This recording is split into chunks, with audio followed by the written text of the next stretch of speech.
Is anybody making videos out there to explain to people in very simple terms? I think it's a very important thing that should be made easier for an everyday Steemian to know about, and it's not. And I don't know how to fix it because I can't read those and actually come up with what I feel is something that 90% of the people could understand. Hey everybody, this is Snook. Steem Alliance meeting the other day where all the people that wrote the proposals were there. And quite honestly, I didn't understand any of them. I'm good at having a conversation with somebody and asking questions while they're talking.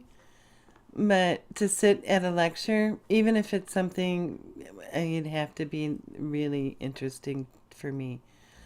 But technical things, that kind of stuff, I learn by hands-on. I learn like a little bit at a time here and there, and it takes a while to soak in, and then like 2 weeks later I'll wake up and go, oh yeah, that's what they meant.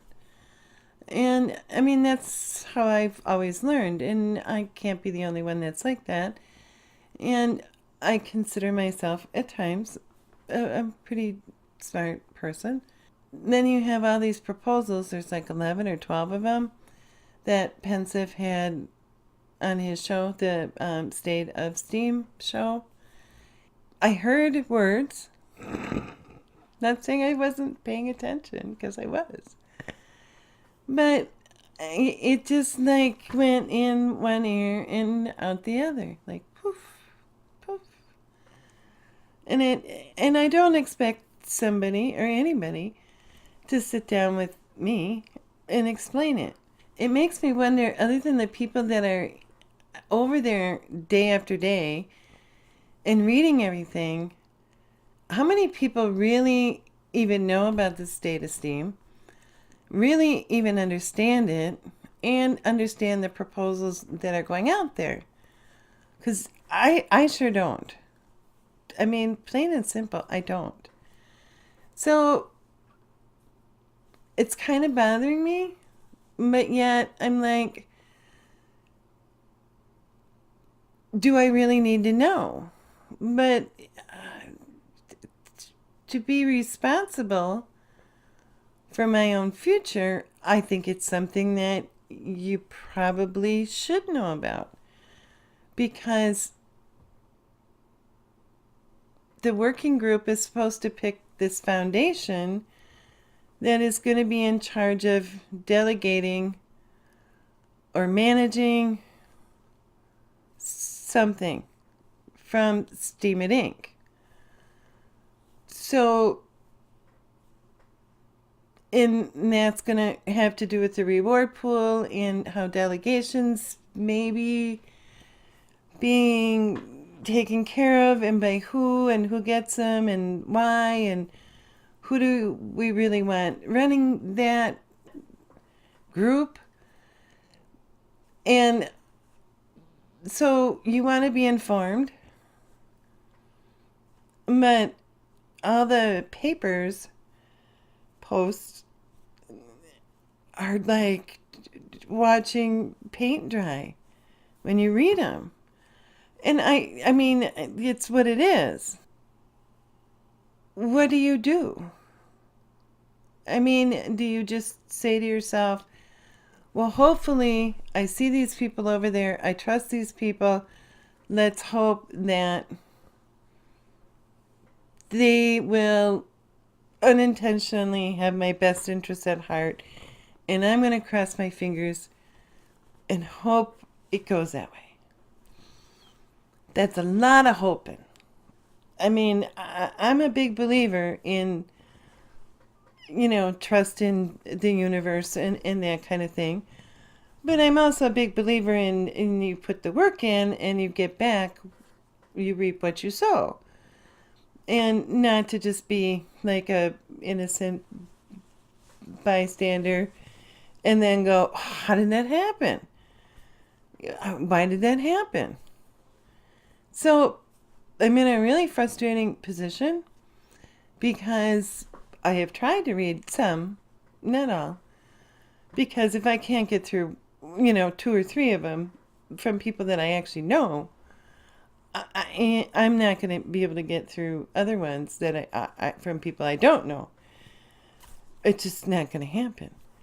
Now, there's like nobody over there except for the same people, and the same people complaining about certain things, and the same people asking the same questions over and over and over again.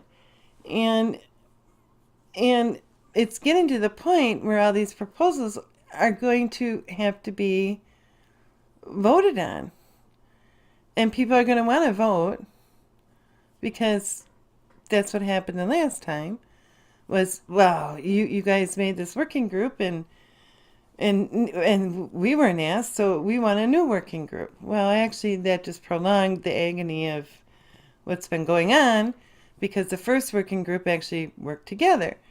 And that's a fact. I mean, you can go back and read the first working group and what they were discussing and how it was going. And now you can read the second working group and how many people are there and what's being discussed and how it's going. And you can draw your own conclusions. But this is one conclusion that I have drawn, is that we should never have touched the first working group that was there because we'd be miles ahead of where we are now. So, what do you do? Is anybody making videos out there to explain to people in very simple terms why this is important and what the proposals are meant for and what is going on, and that if you plan on being here or you have any stake, whether you bought into it or not, that in reality this could, because there's always that you don't know, but it could become very important to your journey on Steem. But is anybody out there, instead of picking on the people that are trying to get things done, which is down to a very few people, maybe try to spread the word in an intelligent, easy manner so that people like me really know what's going on. And I don't see that happening. I see very well-known names on the Steem blockchain complaining and arguing with other well-known names on the Steem blockchain, but I don't actually see people trying to educate Steemians that can't get through a 27-page white paper. And I don't see anybody saying how important this is. And the problem is that you go to these meetings and you listen to it, and it's just talk that, for me, goes in one ear and out the other. I think it's a very important thing that should be made easier for an everyday Steemian to know about, and it's not. And I don't know how to fix it because I can't read those and actually come up with what I feel is something that 90% of the people could understand. And again, I don't consider myself stupid by any means. I don't consider myself that at all. But everybody learns in a different way. And this is something that is important, I think. It's being explained Not on my level. So I don't know what to do about it other than make a video that's kind of a rant and kind of a complaining one. And maybe somebody out there will hear it, and maybe somebody can make a video or something, a post that takes all the different proposals and explains the basics of each one. I don't know. Is that somebody else's job? No, not really. It's not at all. Is it the job of the person that's going to run the proposal? Well, technically, yes. But again, all this stuff that's going on was really popular when it came out and people complained. And when people stop complaining, then people tend to forget that it's still going on. And then there's people like me that go in there and try to figure out what's going on, get a headache, and leave. And then try again. But I'm not anywhere ahead of where I was. And will I go vote on something when the time comes? Okay, good question. Do I vote for who I think as a person, not as a proposal, might have my best interest at heart? Or do I not vote because I don't know the proposals and I don't know what I'm voting on? So, again, what do you do? Any ideas? Let me know, because I'm frustrated.